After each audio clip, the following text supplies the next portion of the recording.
Dear Sir, I wish to acquaint you with some of the occurrences of the present, past, and future. In or about the spring of 1870, the ground was very soft. A hawker named Mr. Gould got his waggon bogged between Greta and my mother's house on the 11-mile creek. The ground was so rotten that it would bog a duck in places, so Mr. Gould had to abandon his waggon for fear of losing his horses in the spewy ground. He was stopping at my mother's, awaiting finer or drier weather. Mr. McCormick and his wife, hawkers also, were camped at Greta. The mosquitoes were very bad, which they generally are, with a wet spring to help them. Mr. Johns had a horse called Rutter Crutter, which, although a gelding, was as clever as old Wombat or any other stallion at running horses away and taking them on his beat, which was from Greta Swamp to the 7-mile creek. Consequently, he enticed McCormick's horse away from Greta. Mr. Gould was up early feeding his horses, heard a bell, and seen McCormick's horse, for he knew the horse well. He sent his boy to take him back to Greta. When McCormick's got the horse, they came straight out to Gould and accused him of working the horse. This was false, and Gould was amazed at the idea. I could not help laughing to hear Mrs. McCormack accusing him of using the horse, after him being so kind as to send his boy to take him from the Rutter and take him back to them. I pleaded Gould's innocence, and Mrs. McCormack turned on me and accused me of bringing the horse from Greta to Gould's waggon to pull him out of the bog. I did not say much to the woman, as my mother was present, but the same day, when me and my uncle was cutting calves, Gould wrapped up a note and a pair of the calves' testicles, and gave them to me to give them to Mrs. McCormack. I did not see her, and gave the parcel to a boy to give to her when she would come. Instead of giving it to her, he gave it to her husband. Consequently, McCormack said he would summons me. I told him neither me nor Gould used their horse. He said I was a liar, and he could welt me or any of my breed. I was about 14 years of age, but accepted the challenge, and was dismounting when Mrs. McCormack struck my horse in the flank with a bullock's skin. It jumped forward, and my fist came in collision with McCormack's nose, and caused him to lose his equilibrium and fall prostrate. I tied up my horse to finish the battle, but McCormack got up and ran to the police camp.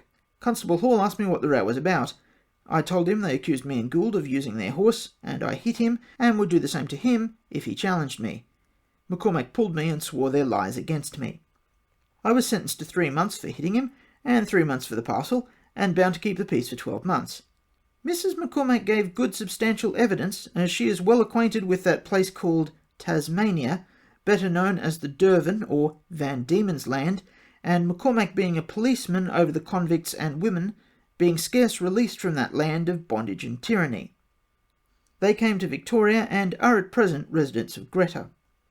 On the 29th March I was released from prison and came home. Wild Wright came to the 11-mile to see Mr. Gunn, stopped all night, and lost his mare. Both him and me looked all day for her, and could not get her.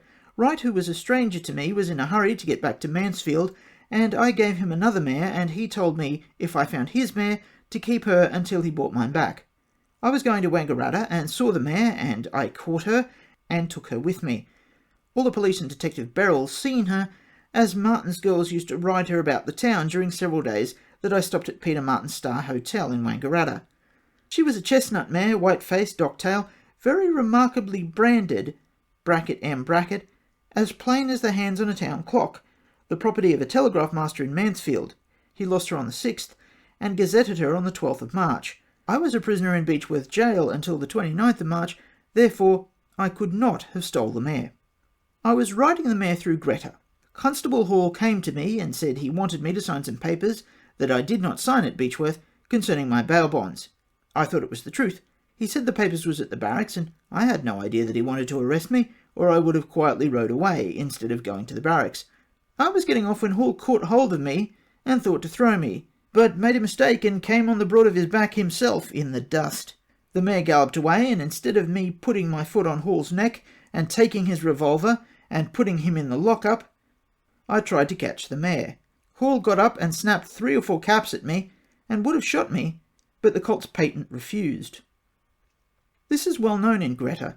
Hall never told me he wanted to arrest me until after he tried to shoot me. When I heard the cap snapping, I stood until Hall came close. He had me covered and was shaking with fear, and I knew he would pull the trigger before he would be game to put his hand on me. I duped and jumped at him, caught the revolver with one hand and Hall by the collar with the other. I dare not strike him, or my sureties would lose the bond money. I used to trip him and let him take a mouthful of dust now and again, as he was as helpless as a big goanna after leaving a dead bullock or horse. I kept throwing him in the dust until I got him across the street to the very spot where Mrs. O'Brien's hotel stands now. The cellar was just dug then. There was some brush fencing where the post and rail was taken down, and on this I threw the big cowardly Hall on his belly. I straddled him and rooted both spurs into his thighs. He roared like a big calf attacked by dogs and shifted several yards of fence.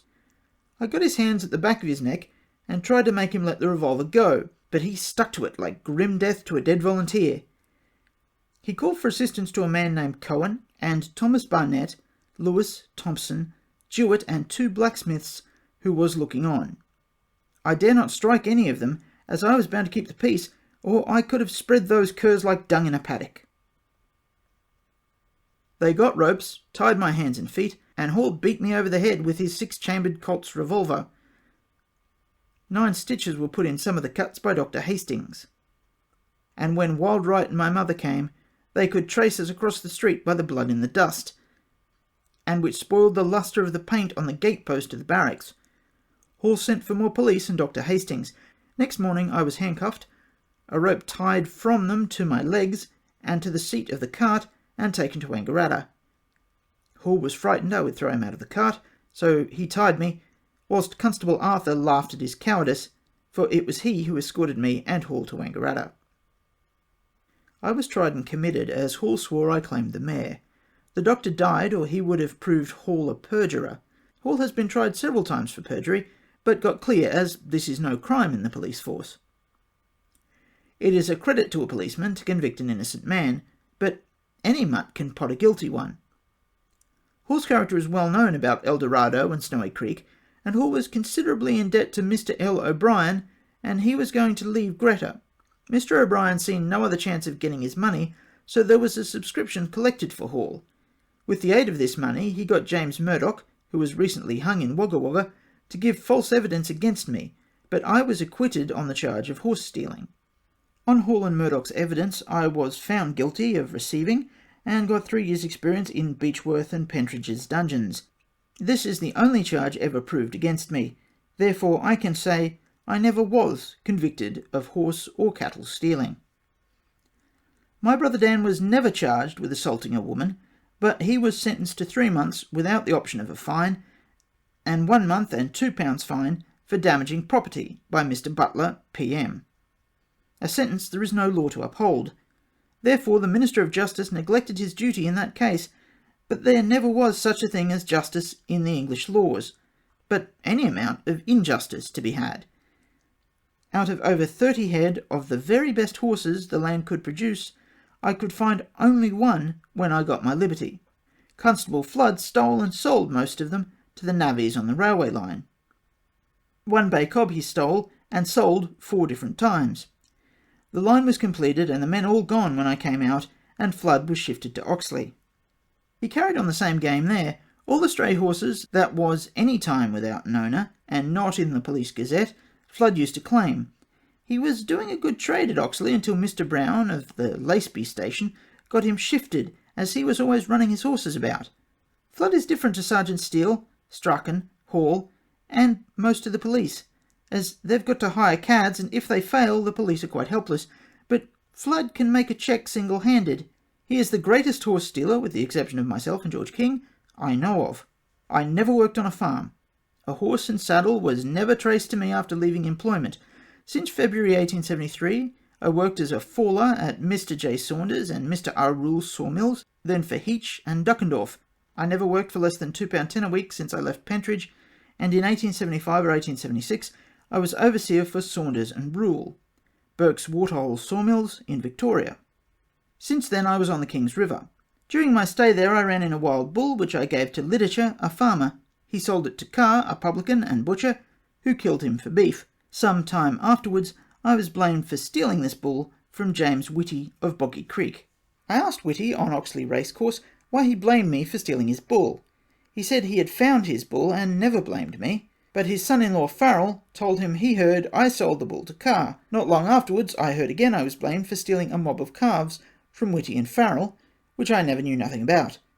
I began to think they wanted me to give them something to talk about, therefore I started wholesale and retail horse and cattle dealing. Whitty and Burns, not being satisfied with all the picked land on the Boggy Creek and King River, and the run of their stock on certificate ground free and no one interfering with them, paid heavy rent to the banks for all the open ground, so as a poor man could keep no stock. They impounded every beast they could get, even off government roads. If a poor man happened to leave his horse or a bit of poddy calf outside his paddock, they would be impounded. I have known over 60 head of horses impounded in one day by Whitty and Burns, all belonging to poor farmers. They would have to leave their ploughing or harvest or other employment to go to Oxley. When they would get there, perhaps they would not have money enough to release them, and have to give a bill of sale or borrow money, which is no easy matter. Along with this sort of work, Farrell the policeman stole a horse from George King, and had him in Whitty and Farrell's paddocks until he left the force. All this was the cause of me and my stepfather, George King, taking their horses and selling them to Baumgarten and Kennedy. The pick of them was taken to a good market, and the culls were kept in Peterson's paddock, and their brands altered by me. 2 were sold to Kennedy and the rest to Baumgarten, who were strangers to me, and I believe honest men. They paid me full value for the horses, and could not have known they were stolen. No person had anything to do with the stealing and selling of the horses but me and George King. William Cook, who was convicted for Whitty's horses, was innocent. He was not in my company at Peterson's.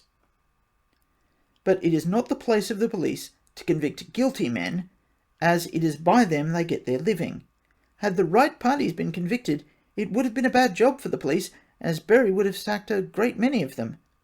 Only I came to their aid, and kept them in their billets and good employment, and got them double pay, and yet the ungrateful articles convicted my mother and an infant, my brother-in-law, and another man who was innocent, and still annoy my brothers and sisters.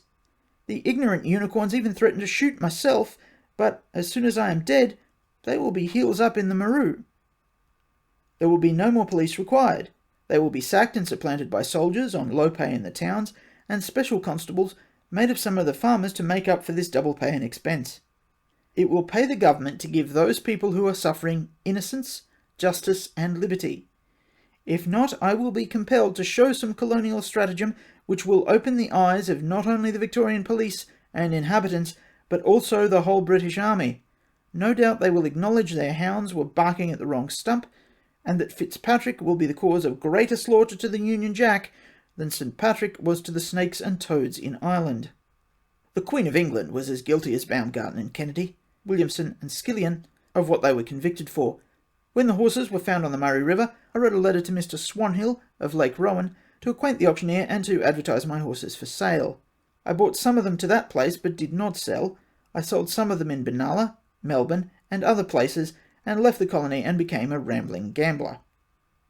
Soon after I left there was a warrant for me, and the police searched the place and watched night and day for 2 or 3 weeks. When they could not snare me, they got a warrant against my brother Dan, and on the 15th of April, Fitzpatrick came to the 11 Mile Creek to arrest him. He had some conversation with a horse dealer, whom he swore was William Skillion. This man was not called in Beechworth, besides several other witnesses, who alone could have proved Fitzpatrick's falsehood. After leaving this man, he went to the house and asked, "Was Dan in?" Dan came out. I hear previous to this, Fitzpatrick had some conversation with Williamson on the hill. He asked Dan to come to Greta with him, as he had a warrant for him for stealing Whitty's horses. Dan said, "All right," and they both went inside. Dan was having something to eat. His mother asked Fitzpatrick what he wanted Dan for. The trooper said he had a warrant for him. Dan then asked him to produce it.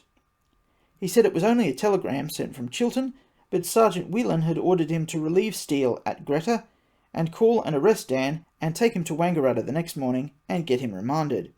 Dan's mother said Dan need not go without a warrant unless he liked, and that the trooper had no business on her premises without some authority besides his own word. The trooper pulled out his revolver and said he would blow her brains out if she interfered in the arrest. She told him it was a good job that Ned was not here, or he would ram his revolver down his throat. Dan looked out and said, "Ned is coming now." The trooper, being off his guard, looked out, and when Dan got his attention drawn, he dropped the knife and fork, which showed he had no murderous intent, and slapped Heenan's hug on him, took the revolver, and kept him there until Skillion and Ryan came with horses, which Dan sold that night. The trooper left and invented some scheme to say that he got shot, which any man can see is false. He told Dan to clear out, that Sergeant Steele and Detective Brown and Strachan would be there before morning. Strachan had been over the Murray trying to get up a case against him, and they would convict him if they caught him, as the Stock Society offered an enticement for witnesses to swear anything, and the Germans over the Murray would swear to the wrong man as well as the right.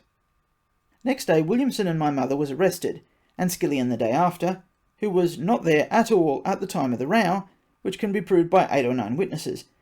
The police got great credit and praise in the papers for arresting the mother of 12 children, one an infant on her breast, and those 2 quiet, hard-working, innocent men who would not know the difference between a revolver and a saucepan handle, kept them 6 months awaiting trial, and then convicted them on the evidence of the meanest article that ever the sun shone on.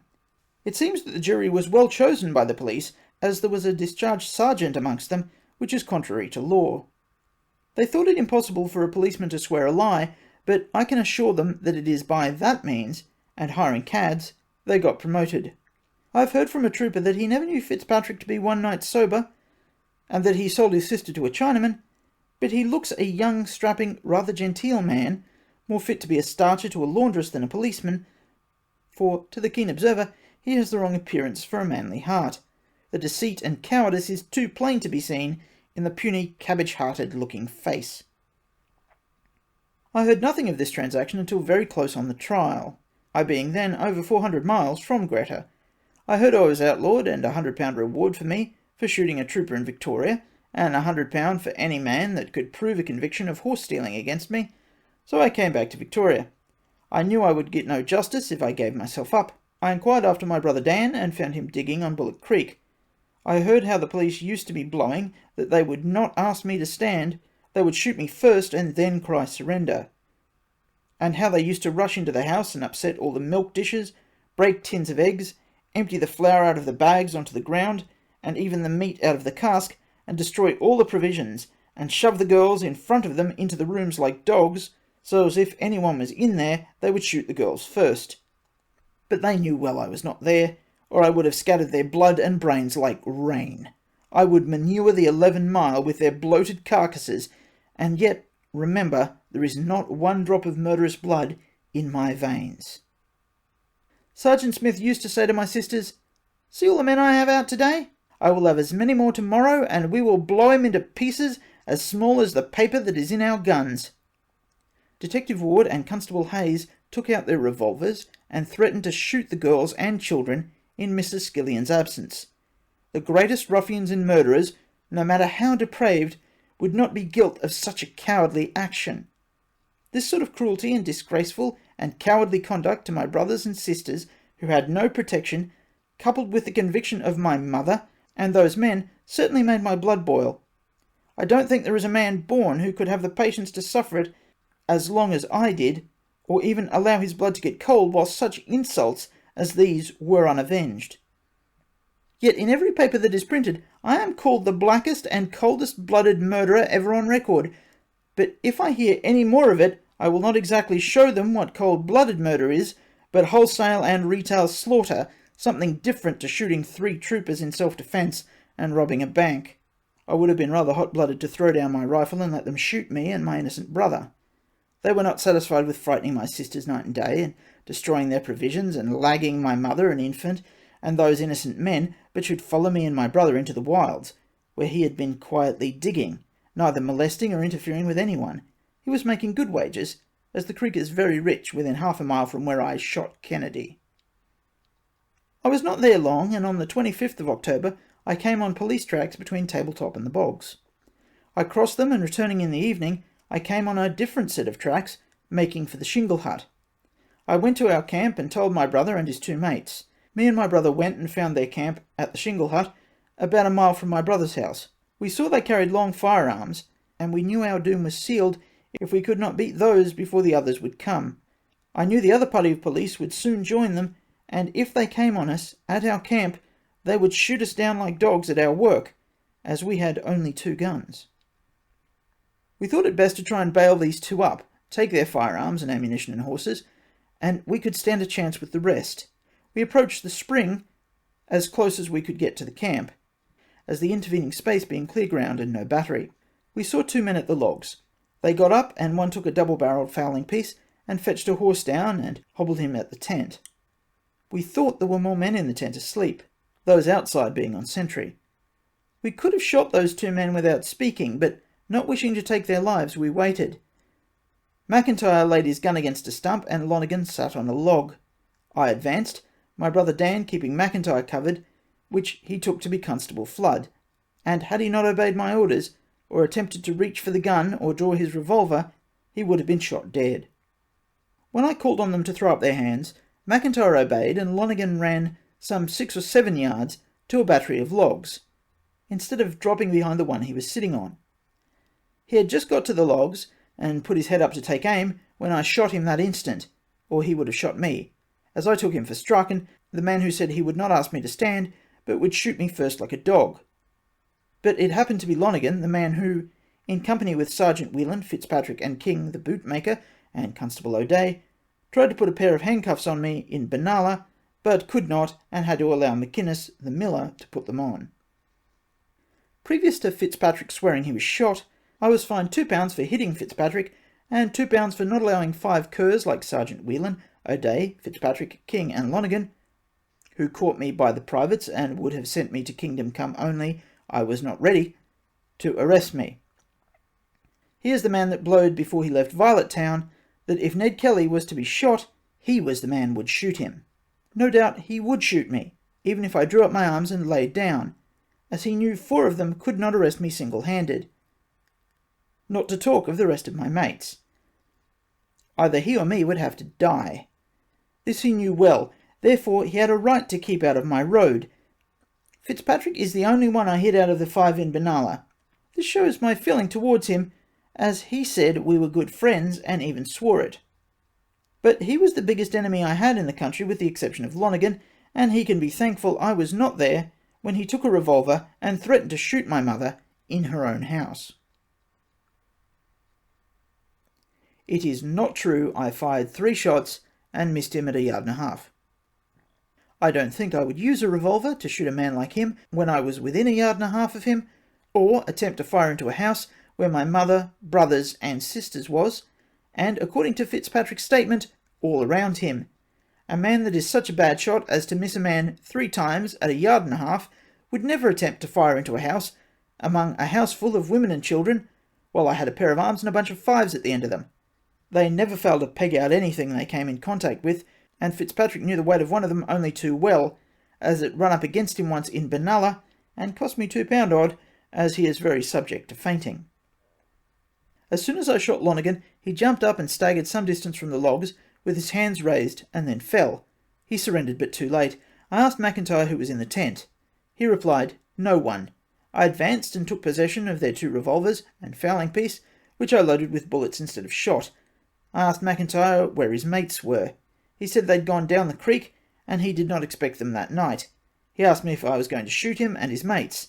I told him no, I would shoot no man if he gave up his arms, and promised to leave the force. He said the police all knew Fitzpatrick had wronged us, and he intended to leave the force as he had bad health and his life was insured.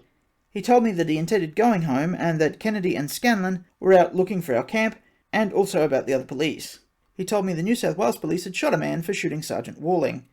I told him if they did, they had shot the wrong man, and I expect your band came to do the same with me. He said no, they did not come to shoot me, they came to apprehend me. I asked him what they carried Spencer rifles and breech-loading fowling pieces and so much ammunition for, as the police was only supposed to carry 1 revolver and 6 cartridges in the revolver, but they had 18 round of revolver cartridges each, 3 dozen for the fowling piece, and 21 Spencer rifle cartridges, and God knows how many they had away with the rifle. This looked as if they meant not only to shoot me, but to riddle me, but I don't know either Kennedy or Scanlon or him, and had nothing against them. He said he would get them to give up their arms if I would not shoot them, as I could not blame them, they had to do their duty.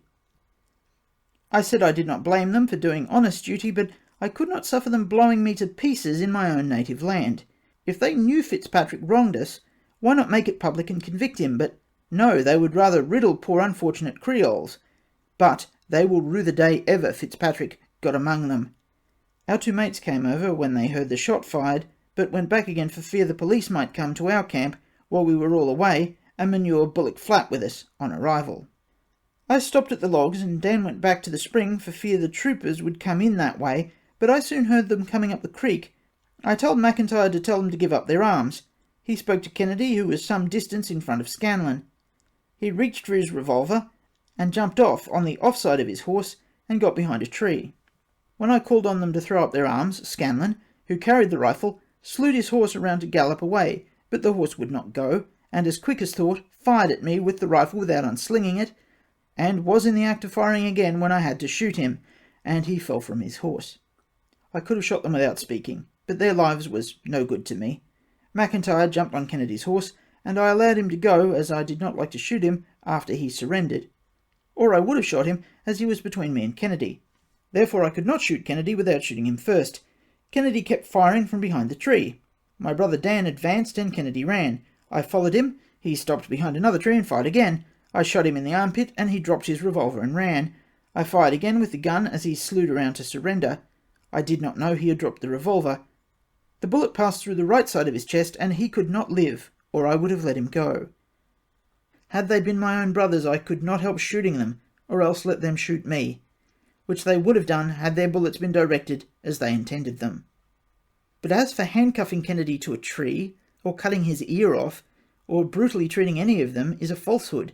If Kennedy's ear was cut off, it was not done by me, and none of my mates was near him after he was shot. I put his cloak over him, and left him as well as I could, and were they my own brothers, I could not have been more sorry for them.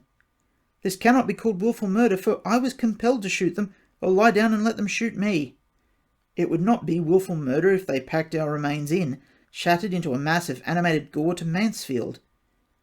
They would have gotten great praise and credit as well as promotion, but I am reckoned a horrid brute, because I had not been cowardly enough to lie down for them under such trying circumstances and insults to my people. Certainly their wives and children are to be pitied, but they must remember those men came into the bush with the intention of scattering pieces of me and my brother all over the bush, and yet they know and acknowledge I have been wronged, and my mother and 4 or 5 men lagged innocent. And is my brothers and sister and my mother not to be pitied also, who has no alternative only to put up with the brutal and cowardly conduct of a parcel of big, ugly, fat-necked, wombat-headed, big-bellied, magpie-legged, narrow-hipped, splay-footed sons of Irish bailiffs or English landlords, which is better known as officers of justice or Victorian police, who some calls honest gentlemen. But I would like to know what business an honest man would have in the police.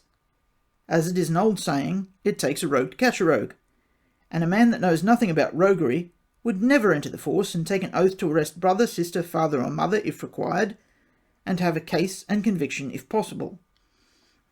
Any man knows it is possible to swear a lie, and if a policeman loses a conviction for the sake of swearing a lie, he has broke his oath. Therefore he is a perjurer either ways. A policeman is a disgrace to his country, not alone to the mother that suckled him. In the first place, he is a rogue in his heart, but too cowardly to follow it up without having the force to disguise it. Next, he is a traitor to his country, ancestors, and religion, as they were all Catholics before the Saxons and Cranmore yoke held sway. Since then they were persecuted, massacred, thrown into martyrdom, and tortured beyond the ideas of the present generation. What would people say if they saw a strapping big lump of an Irishman shepherding sheep for 15 bob a week, or tailing turkeys in Telerook ranges for a smile from Julia, or even begging his tucker? They would say he ought to be ashamed of himself and tar and feather him. But he would be a king to a policeman, who for a lazy, loafing, cowardly billet left the ash corner and deserted the shamrock, the emblem of true wit and beauty, to serve under a flag and nation that has destroyed, massacred, and murdered their forefathers by the greatest of torture, such as rolling them downhill in spiked barrels, pulling out their toe and fingernails, and on the wheel, and every torture imaginable. More was transported to Van Diemen's Land to pine their young lives away in starvation and misery among tyrants worse than the promised hell itself.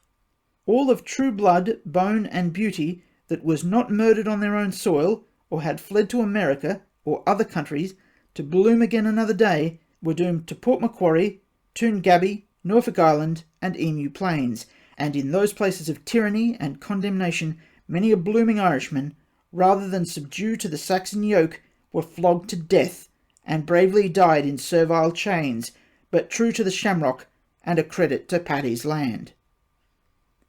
What would people say if I became a policeman and took an oath to arrest my brothers and sisters and relations, and convict them by fair or foul means, after the conviction of my mother and the persecution and insults offered to myself and people? Would they say I was a decent gentleman? And yet a policeman is still in worse, and guilty of meaner actions than that. The Queen must surely be proud of such heroic men as the police and Irish soldiers, as it takes 8 or 11 of the biggest mud crushers in Melbourne to take one poor little half-starved larrikin to a watch-house. I have seen as many as 11, big and ugly enough to lift Mount Macedon out of a crab-hole, more like the species of a baboon or gorilla than a man, actually come into a courthouse and swear they could not arrest one 8-stone larrikin, and them armed with batons and niddies, without some civilian's assistance, and some of them going to hospital from the effects of hits from the fists of the larrikin, and the magistrate would send the poor little larrikin into a dungeon for being a better man than such a parcel of armed curs. What would England do if America declared war and hoisted a green flag? As it is all Irishmen that has got command of her armies, forts and batteries. Even her very lifeguards and beef tasters are Irish. Would they not slew round and fight her with their own arms for the sake of the colour they dare not wear for years, and to reinstate it, and raise old Erin's Isle once more from the pressure and tyrannism of the English yoke, which has kept it in poverty and starvation, and caused them to wear the enemy's coat? What else can England expect? Is there not big fat-necked unicorns enough, paid to torment and drive me to do things which I don't wish to do, without the public assisting them? I have never interfered with any person unless they have deserved it, and yet there are civilians who take firearms against me. For what reason I do not know, unless they want me to turn on them and exterminate them without medicine. I shall be compelled to make an example of some of them if they cannot find no other employment. If I had robbed and plundered, ravished and murdered everything I met, young and old, rich and poor, the public could not do any more than take firearms and assist the police as they have done. But, by the light that shines, pegged on an ant-bed with their bellies opened, their fat taken out, rendered and poured down their throats boiling hot, will be cool to what pleasure I will give some of them.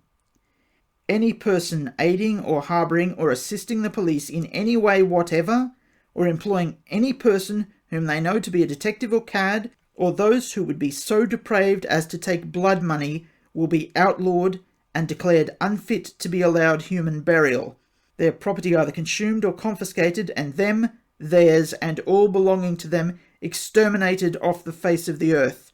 The enemy I cannot catch myself, I shall give a payable reward for. I would like to know who put that article that reminds me of a poodle dog, half clipped in the lion fashion, called Brooke E. Smith, Superintendent of Police. He knows as much about commanding police as Captain Standish does about mustering mosquitoes and boiling them down for their fat on the back blocks of the Lachlan. For he has a head like a turnip, a stiff neck as big as his shoulders, narrow-hipped and pointed towards the feet like a vine stake.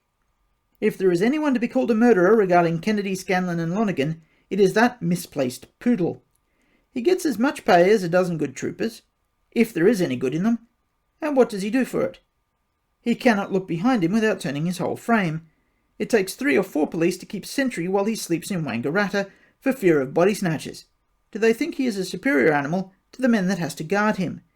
If so, why not send the men that gets big pay and reckons superior to the common police after me, and you shall soon save the country of high salaries to men that is fit for nothing else but getting better men than himself shot, and sending orphan children to the industrial school to make prostitutes and cads of them for the detectives and other evil-disposed persons. Send the high-paid and men that received big salaries for years in a gang by themselves after me, as it makes no difference to them, but it will give them a chance of showing whether they are worth more pay than a common trooper or not. I think the public will soon find they are not only in the road of good men, but obtaining money under false pretences.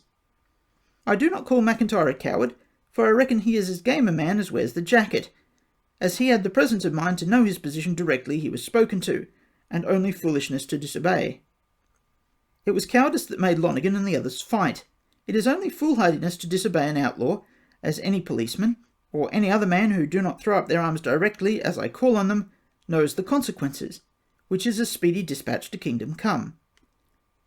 I wish those men who joined the Stock Protection Society to withdraw their money, and give it and as much more to the widows and orphans and poor of Greta District, where I spent and will again spend many a happy day, fearless, free, and bold, as it only aids the police to procure false witnesses and go wax with men to steal horses and lag innocent men. It would suit them far better to subscribe a sum and give it to the poor of their district, and there is no fear of anyone stealing their property, for no man could steal their horses without the knowledge of the poor. If any man was mean enough to steal their property, the poor would rise out to a man, and find them if they were on the face of the earth. It will always pay a rich man to be liberal with the poor, and make as little enemies as he can, as he shall find if the poor is on his side, he shall lose nothing by it. If they depend on the police, they shall be drove to destruction, as they cannot and will not protect them.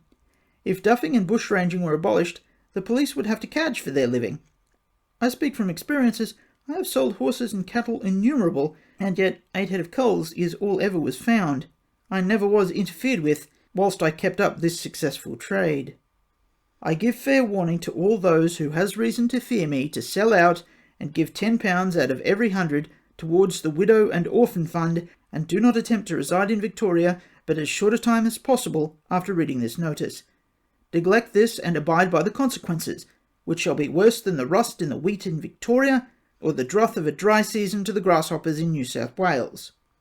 I do not wish to give the order full force without giving timely warning, but I am a widow's son outlawed, and my orders must be obeyed. Edward Kelly.